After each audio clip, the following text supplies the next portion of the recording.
Walo na ang naitalang patay dahil sa lindol sa Mindanao ayon sa NDRRMC. Nasa state of calamity na rin ang bayan ng Caraga sa Davao Oriental. At mula sa Mati City sa Davao Oriental, nakatutok live si Jandy Esteban ng GMA Regional TV. Jandy? Yes, Pia, maraming bahay ang pinadapa na malalakas na lindol sa Caraga, Davao Oriental. Nananawagan sila ng tulong na makabangon muli.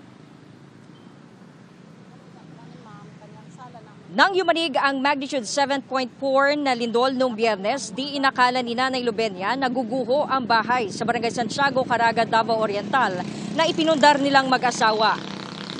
Problema ng ilang biktima, hindi lang ang pinsala sa mga bahay, kundi ang naantalang hanap buhay.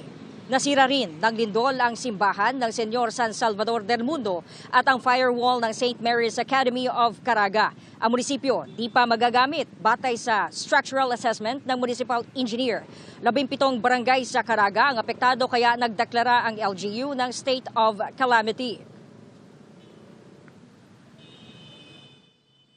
Swerte mi kay wala mi diri kay naami sa Picas Barrio kay fiesta didto. Kay kung naami patay gyud mi mag-asawa. Sa pagkakaron ma'am lisod gyud kaayo kay wala gyud mi makaibalo kung asa mi padulong unsay among buhaton.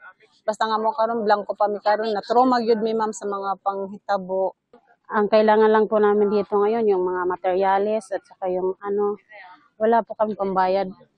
Kakaya ngayon na wala kaming wala pang panghanap buhay. Paano na yan ngayon? Parang nalilito na po kami.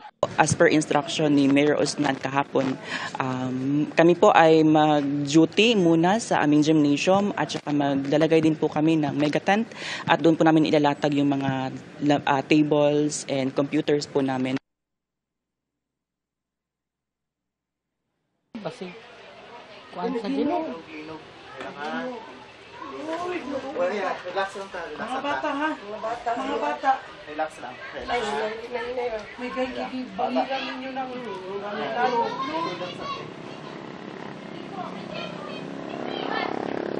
Ramdam pa rin ang mga aftershock gaya ng magnitude 5.8 na pagyanig kagabi sa gitna ng panayam namin sa byuda ng lolong nasawi sa lindol noong Biyernes sa Davao City. Ang lolo at isa pang nasawing biktima sa Mati, Davao Oriental, dinalaw ni Vice President Sara Duterte. Nakiramay siya at ipinaabot ang assistance ng OVP. Pinayuhan ni VP Sara ang mga Davaoenyong natutroma sa mga pagyanig na sumangguni upang mabigyan ng psychological first aid. Ang Davao City Social Welfare and Development Office sinabing bukas silang magbigay ng psychosocial support services sa mga pampubliko at pribadong paaralan sa lungsod.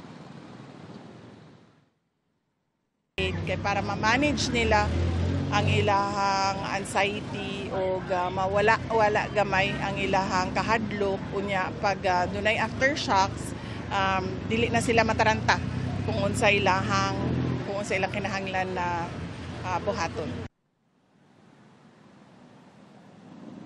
Ayon sa NDRRMC, 8 na ang nasawi sa lindol. Iniulat naman ng DPWH na agad sinimulan ang pag-clear sa mga kalsadang apektado.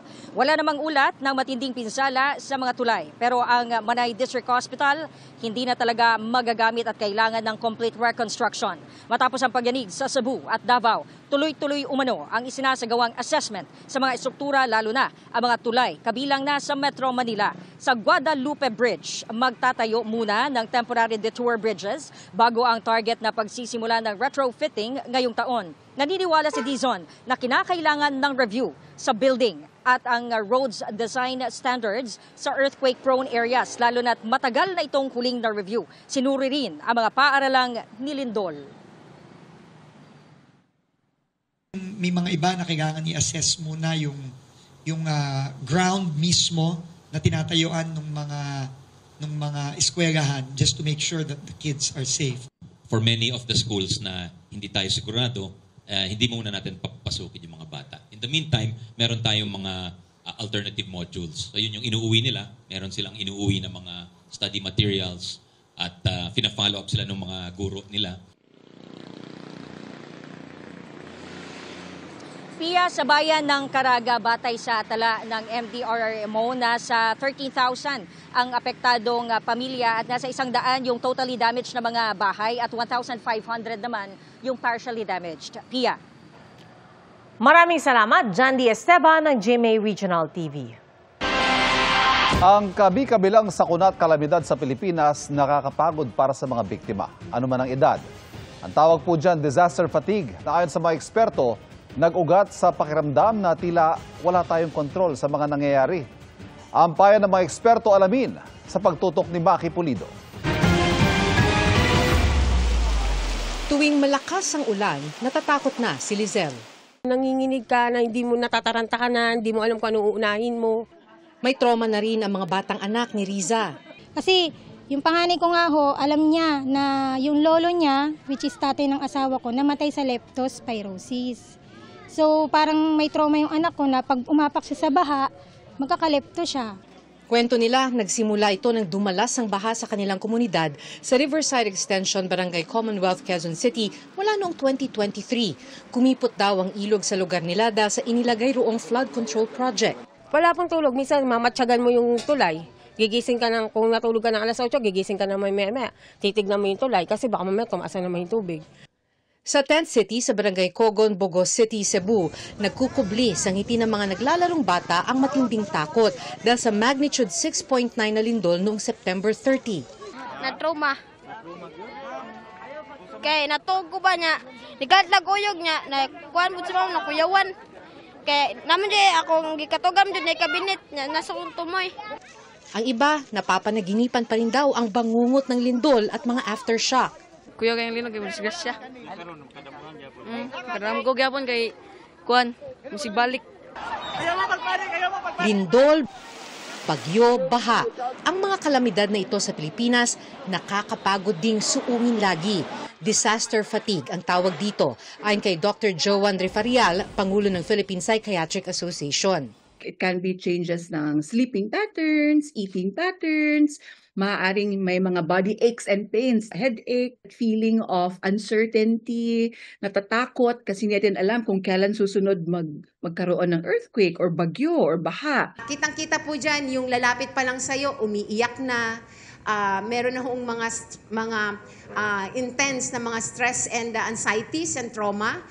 Ang ugat daw ng disaster fatigue ay ang pakiramdam na wala kang kontrol sa mga pangyayari.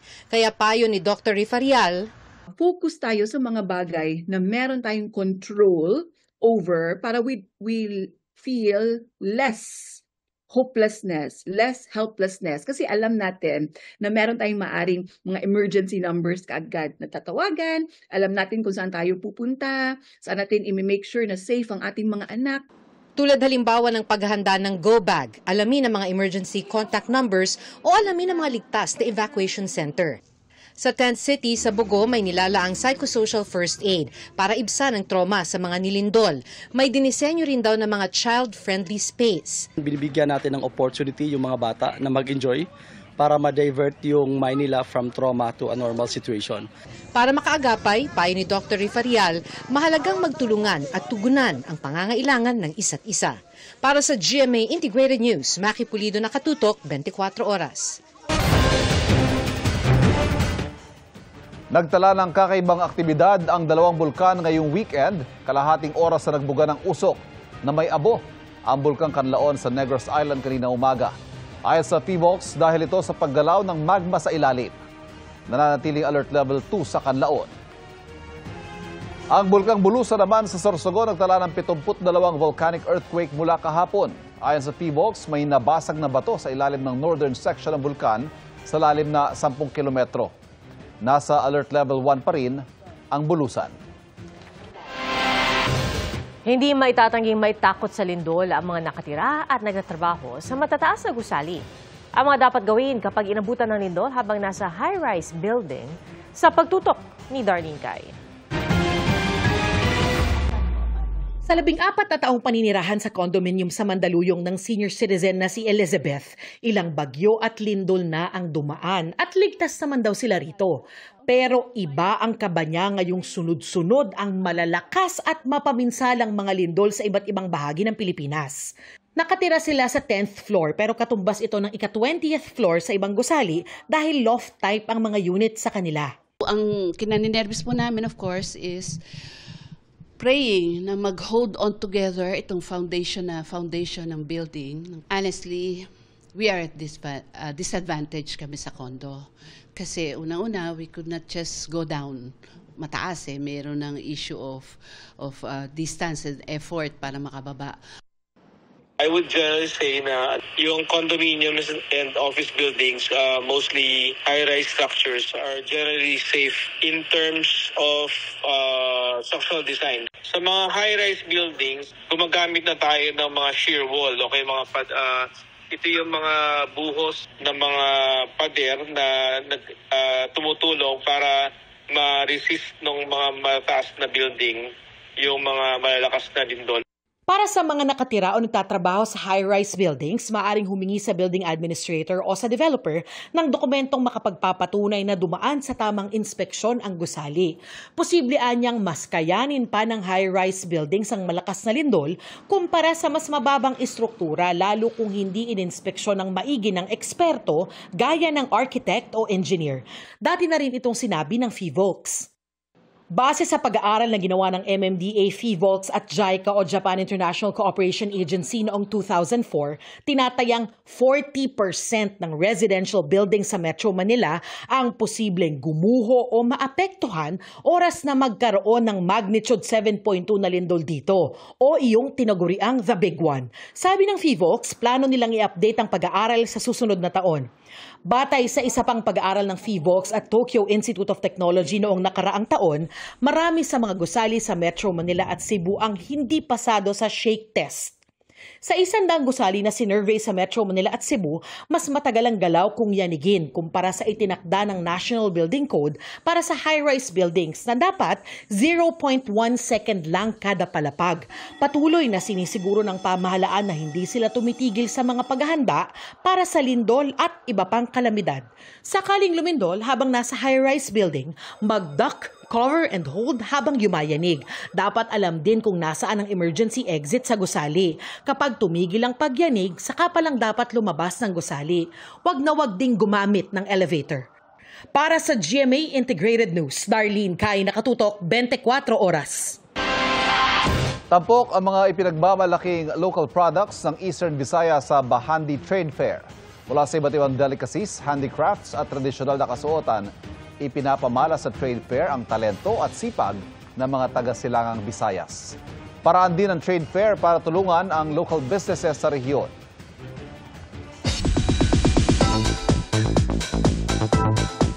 Nasa top spot ng isang online streaming platform ang unang pelikula ni Direk Alden Richards. Bukas daw si Asia's multimedia star sa mga kritisismo para mag-improve as a director. Narito ang aking chika. Itinuturing ni Alden Richards na breakthrough ang kanyang unang directorial job, ang drama-thriller film na Out of Order. Para sa gaya niyang walang formal education sa larangan ng filmmaking. Nagpapasalamat si Direk Alden sa maraming taon niyang naging mapagmasid habang nagtatrabaho bilang aktor. Punong-puno na yung pagiging aktor. Nililipat ko siya ngayon sa pagdidirect because yun nga, parang it's been 15 years and ang dami ko na rin nagawa, ang dami ko nang nakatrabaho. And lahat kasi ng mga nakikita ko at nagmamarka sa akin. Eventually, nagiging stock knowledge ko pala siya. And all of that was applied when I did Out of Order. Naabot ng pelikula ang #1 spot sa streaming platform kung saan ito ipinapalabas. Pero hindi raw ito nangangahulugan na kampante na ang Asia's multimedia star. Sinusubukan niya raw na basahin online ang mga papuri, pati na ang criticism sa pelikula. Right now, feedback is very important for me when it comes to Out of Order because hindi naman pwede yung laging magaganda lang yung tinitingnan natin. I take it as good points to learn. I filter and then I take it into account para at least for the next, okay, mas swabe na yung storytelling natin. And that's my chika this weekend. Ako po si Nelson Canlas. Pia, Ivan. Sa gitna man ng sunod-sunod na sakuna sa Pilipinas, nananatiling likas sa mga Pilipino ang tulungan at damayan. Katangiang hindi matitinag anumang lindol ang yumanig gaya ng ipinamara sa baristang si Jay. Ang kanyang hatid, mainit na kapeng sinabayan ng mainit na suporta para sa mga frontline workers sa Davao Oriental matapos ang magnitude 7.4 na lindol nitong Biyernes. Mula sa Mati City, bumiyahe siya ng 1 oras patungo sa bayan ng Manay para maging barista for a day ng mga pulis at medical worker. Gaya ng kape, may pait man ang buhay dahil sa mga sakuna. May tamis pa ring malalasap mula sa mga taong handang tumulong tulad ni Jay.